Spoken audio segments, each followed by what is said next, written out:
You can now run Claude code in CI, enforce rules with hooks, and choose the right output mode.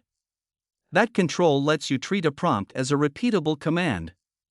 Now we scale that idea. We design system prompts that act as interface contracts, apply few-shot and chain of thought only where they pay for themselves, and reuse prompts through templates and caching.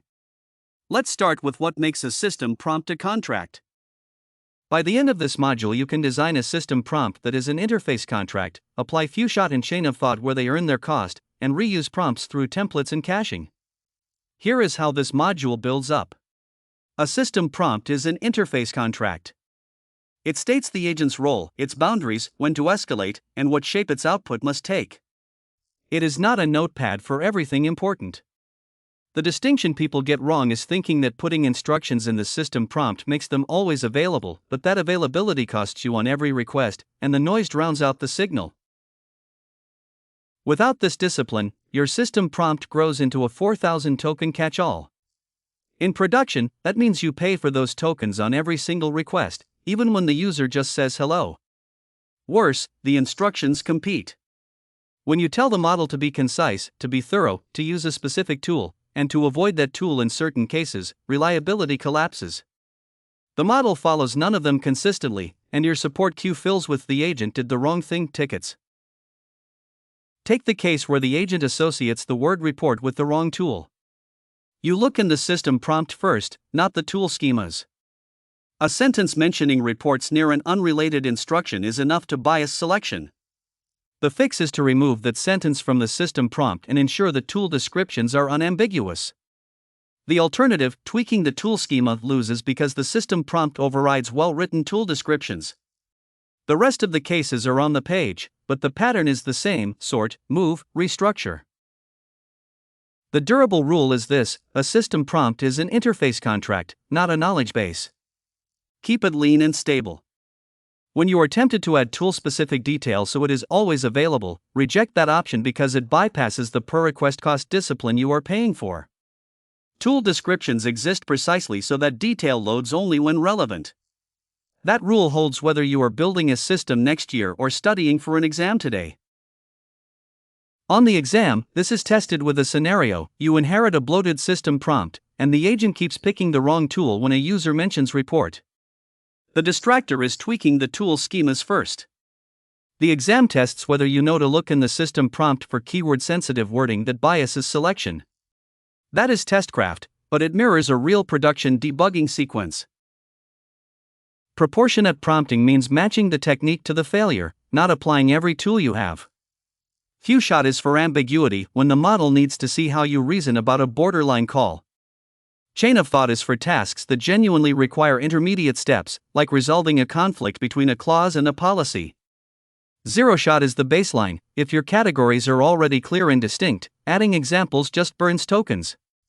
The distinction people get wrong is thinking chain of thought improves quality on any task, when it actually adds cost with no benefit on straightforward classification.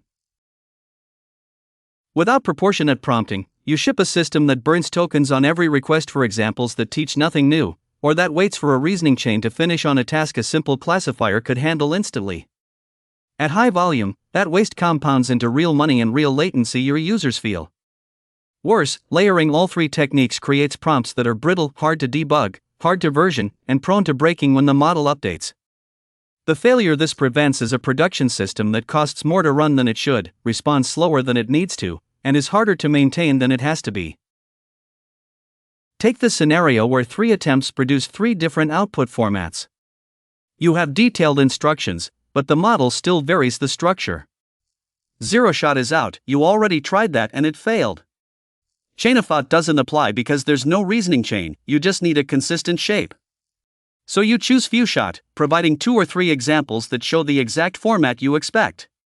The cost you accept is the tokens those examples consume on every request.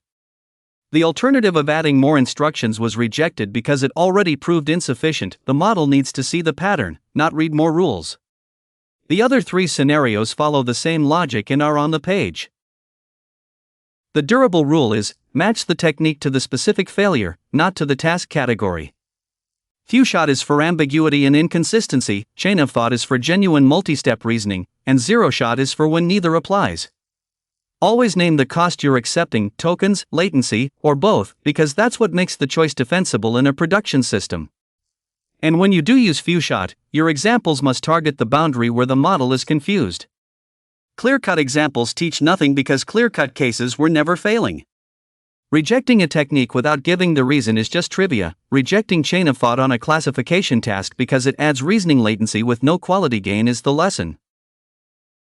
On the exam, the STEM almost always includes a cost or latency constraint that makes layering all three techniques the wrong answer.